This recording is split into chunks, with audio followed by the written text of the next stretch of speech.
大家好，我係 OCBC 華僑銀行香港財富管理部嘅張志高。回顧2025年，特朗普2.0政府上台，政策全面改革，全球貿易摩擦再升級。雖然全球貿易、美國政策以及地緣政治屢次衝擊市場情緒，不過風險資產表現依然亮麗。展望2026年，投資前景仍然受到地緣政治風險、貨幣政策同埋經濟增長放緩等嘅因素影響。投資者應該點樣配置資產，以應對市場嘅不確定性呢？今日我哋好榮幸邀請到安聯投資大中華基金業務客戶投資策略師馬貴全先生 Charles， 同大家分享安聯投資對於投資市場嘅睇法。首先想問下 Charles， 環球股市喺2025年表現強勁，安聯投資預期2026年整體股市可唔可以延續升浪？有啲乜嘢嘅投資亮點係值得留意呢？2026年咧，環球經濟增長咧應該持續維持韌性嘅，為應對持續存在嘅貿易和地緣政治不確定性咧，一些成熟經濟體系咧已經採取促進經濟增長嘅政策，例如歐洲、加拿大和英國嘅中央銀行咧已經開始減息。此外咧，美國嘅聯邦公開市場委員會也開始減息。我們預計這些央行咧係唔會減息到疫情時嘅水平，而調到大概係中性嘅水平。還有許多國家持續傾向財政寬鬆政策，投資在基礎設施和策略投資。上述政策應有助環球經濟維持增長。美國股市仍然是主要股票市場中嘅估值最高嘅地方。我們預計咧，2026年標普500指數咧將主要由盈利增長去推動嘅，與2025年嘅情況咧係相似。七巨頭仍將是該指數盈利增長的主要引擎，但我哋預計咧，其餘嗰493家嘅成分股喺2026年嘅貢獻咧將會大過2025年嘅。我們預期人工智能將推動生產力嘅提升，將促進整個指數嘅盈利增長。人工智能嘅應用咧仍處於早期嘅階段嘅，但至今為止咧，大型企業咧係比小型企業咧係取得更大嘅進展嘅喺呢方面。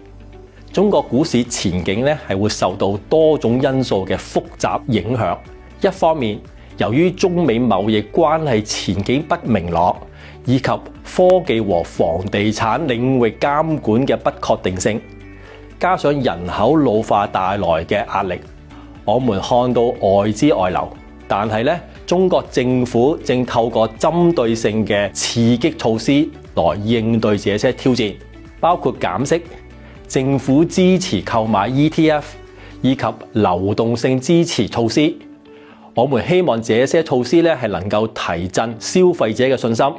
釋放家庭高儲蓄，同埋咧促進經濟嘅穩定。隨住地緣政治格局嘅轉變，歐洲咧就正經歷着顯著嘅轉型，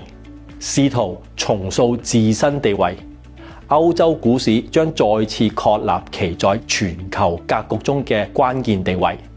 為了提升戰略自主性，歐洲咧就正採取更寬鬆嘅財政政策，尤其是德國的大規模支出計劃，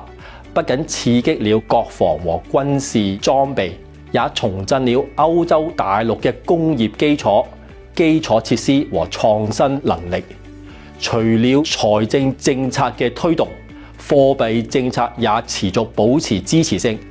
由於通脹得到控制，我們預期英國央行和歐洲嘅央行咧都會持續保持鴿派嘅立場，這將進一步支撐估值和市場情緒。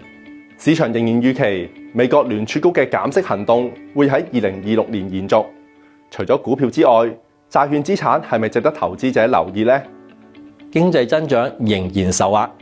但有針對性嘅財政和貨幣政策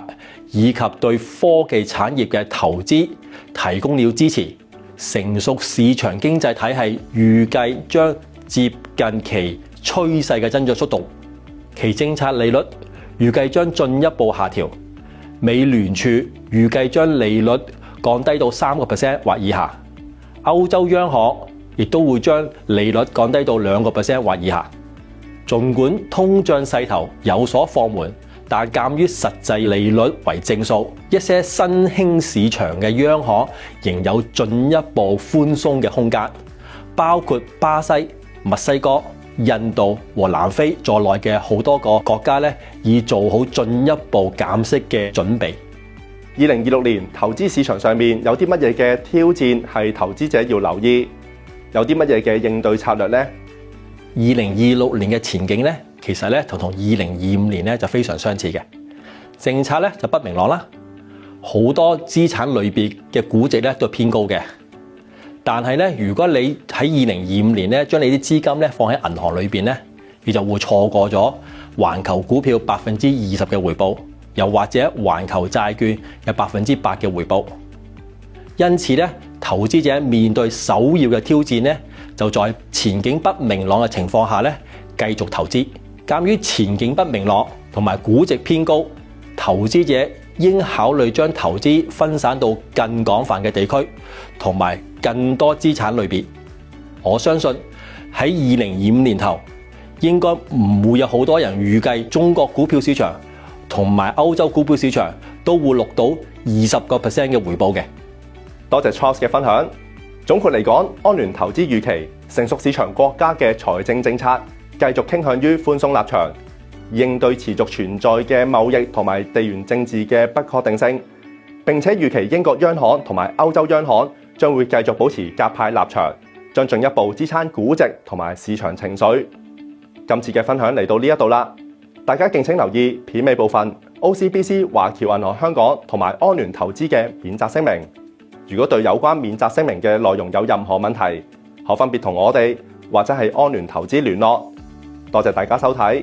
下次再見。